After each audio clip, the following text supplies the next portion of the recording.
Abroxon Beruniy yasagan globus qarshisida turibmizda.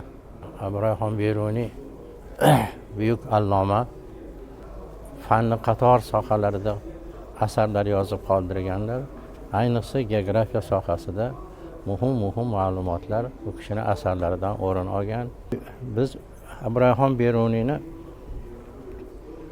bir nechta asarlardan foydalandik. Qonuniy Mas'udiy degan asarida mana hozir sizlar globusda ko'rib turgan joy nomlarini u yerda Qonuniy Mas'udiy asarida jadvalda uni koordinatalari, har bitta aholi punktining koordinatasi, geografik kengligi va geografik uzunligi berilgan. Demak, At-Tafhim kitobida shu Abroxon Beruniy o'sha paytda yer yuzi haqida ma'lumot berib ketadi-da. Mana hozir 4 ta okean deymiz. 4 ta okean haqida Beruniyda ma'lumot. Mana shu okeanlar tasviri globusga tushirilgan. Endi Beruniyning Hindiston asarida Amerika qit'asini borligi haqida ma'lumot berib ketganda, bu yerda yozib qo'yibdi, g'arbiy quruqlik deb qo'ygan. Buni. Mana sharqiy quruqlik bor ekanmi dedik katta. Mana g'arbiy quruqlik ham bo'lishi kerak bu yoqda deydi-da u.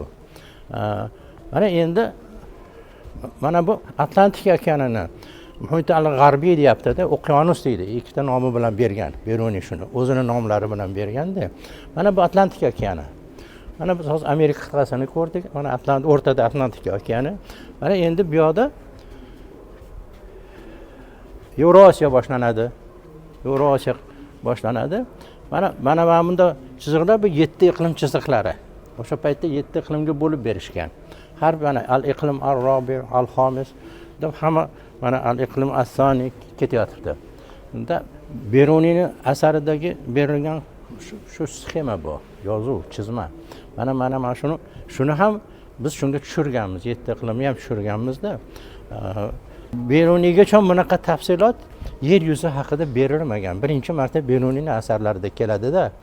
Biz buni bilishimiz kerak, targ'ibot qilishimiz kerak. Bizni allomamiz allaqachon hali